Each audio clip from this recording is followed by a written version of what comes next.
अब आगे बढ़ते हैं। टिहरी में भू माफिया इस कदर भी खौफ हो गए हैं कि उन्होंने सड़क बनाने के लिए अवैध रूप से पेड़ों को काट दिया। मामला नरेंद्र नगर का है। नरेंद्र नगर रानी पोखरी रोड पर कुछ लोगों ने जमीन खरीदी थी। जमीन तक पहुंचने के लिए सड़क नहीं थी, इसलिए इन दबंगों ने वन विभाग से इजाजत के बगैर ही करीब 140 मीटर जमीन पर सड़क बना डाली और उसके लिए सैकड़ों पेड़ों की बलि भी चढ़ा दी। वन विभाग फिलहाल इस पूरे मामले की जांच पड़ताल कर रहा है।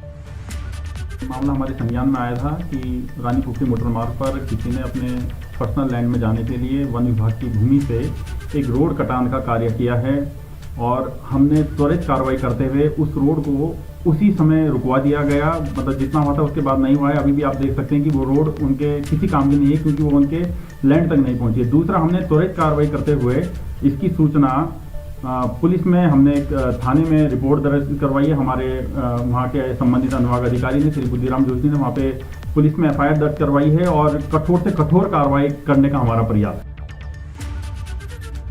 देखिए, उत्तरकाशी में जिला पंचायत बोर्ड की बैठक में हंगामा हो गया। महज 2 मिनट तक ये मीटिंग चली, जिसके बाद हंगामा ही हंगामा। जिला पंचायत उपाध्यक्ष समेत 13 सदस्यों ने बोर्ड बैठक का बहिष्कार कर दिया।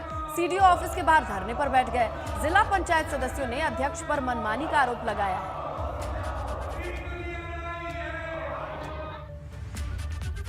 रुड़की में एक बार फिर से सिंगल यूज प्लास्टिक के खिलाफ अभियान शुरू होने जा रहा है। प्रदूषण नियंत्रण बोर्ड शहर के व्यापारियों से सहयोग करने की अपील कर रहा है। व्यापारियों से कहा गया है कि वो सिंगल यूज प्लास्टिक पर पाबंदी लगाएं और इसलिए उसका इस्तेमाल उनको भी बंद करना चाहिए, मगर फिर भी कितने ही दुकानदार इसका इस्तेमाल कर रहे हैं। विभाग की तरफ से फिलहाल सभी को जागरूक किया जा रहा है। अगर फिर भी व्यापारी नहीं मानते हैं तो उन पर कार्रवाई होगी।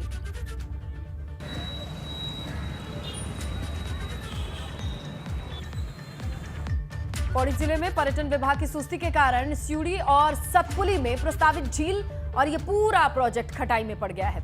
शासन ने सिंचाई विभाग को दोनों झीलों के शुरुआती काम के लिए 30 लाख की धनराशि दी थी, लेकिन अब पर्यटन विभाग झील के कॉन्सपैट को सही समय पर तैयार नहीं कर पाया और इस वजह से सिंचाई विभाग को मिले 30 लाख की धनराशि को सरेंडर करना पड़ा है। सिंचाई विभाग के अधिकारियों का कहना है कि अगर पर्यटन विभाग सही समय पर झील की योजना के बारे में जानकारी दे देता तो 30 लाख रुपए सरेंडर करने की नौबत नहीं आती। तो देखिए, कुल मिला के दोनों विभागों के साथ में काम करने की जरूरत थी, लेकिन ऐसा हो नहीं पाया। अभी स्यूसी और सतपुली 2 जलाशय निर्माण के संबंध में प्रारंभिक कार्यों के लिए शासन से 20 और 10 लाख की धनराशि मुक्त हुई थी, 30 लाख। चूँकि हमें पर्यटन से कोई कंसेप्ट नोट नहीं प्राप्त हुआ, इसलिए वो धनराशि भी हम लोग सरेंडर कर दिया। जैसे ही पर्यटन विभाग से कम्प्रिहेंसिव कंसेप्ट नोट प्राप्त होता है, वो प्रोजेक्ट की वित्तीय और प्रशासनिक स्वीकृति के लिए शासन को प्रेषित कर दिया जाएगा। अब आगे बढ़ते हैं। मेरठ में थाने के बाहर किसी ने ऐसा विवादित पोस्टर लगा दिया कि बवाल हो गया। पुलिस और भाजपा कार्यकर्ताओं के बीच खूब बहस हुई। बाद में जांच के बाद पोस्टर का सच कुछ और निकला। देखिए रिपोर्ट।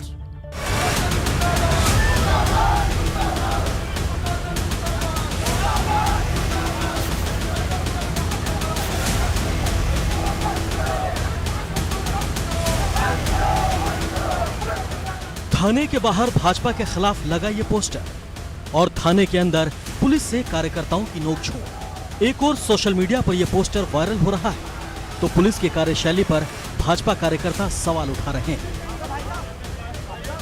तस्वीर मेरठ के मेडिकल थाने की है। हम आपको इस पोस्टर का पूरा ट्विस्ट बताएं, उससे पहले देखिए पोस्टर पर क्या लिखा हुआ है। पोस्टर पर लिखा है, भाजपा कार्यकर्ताओं का थाने में आना मना है।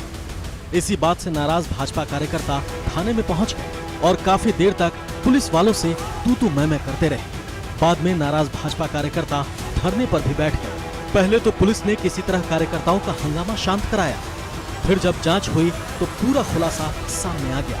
पता चला कि पुलिस पर दबाव बनाने आए भाजपा कार्यकर्ता ने ही पोस्टर छपवाया है और कुछ असामाजिक तत्वों के साथ मिलकर थाने के बाहर लगा दिया। इस पूरे प्रकरण की जांच की जा रही है। ये पोस्टर कहाँ छपे, कैसे आए, यहाँ पे आकर के किसने इसको लगाया, इन सारी बातों का जांच से खुलासा होगा, जिसके बाद में इन तत्वों के विरुद्ध नियमानुसार विधिक कार्रवाई की।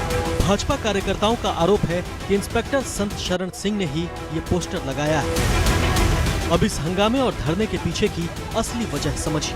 बताया जा रहा है कि पूजा नाम की महिला के पति की 7 महीने पहले मौत हो गई थी। उसका देवर महिला के पति की दुकान पर कब्जा किए हुए है और अभद्रता करता है। इस मामले में बीजेपी कार्यकर्ता पहुंचे थे। इसी को लेकर हंगामा हो गया। देवर बैठा है, धक्के मार के बाहर कर दे। तो छोटे छोटे बच्चे, खर्चा कोई देता नहीं। मैं अस्पताल में भर्ती थी, मैं भी मर के बची। छोटी बच्ची, उसका भी टंके आ रहे, 2 बच्चे, उनका खर्चा कोई नहीं देता, ना कोई घर में बढ़न देता। यहाँ थाने आए थे, दुकान के सब कागज वागज तैयार हो गए थे, पुलिस वालों ने धक्के मार के बाहर कर दिया हमें। अब जांच में पोस्टर का सच सामने आने के बाद पुलिस ने एक्शन की तैयारी कर ली है।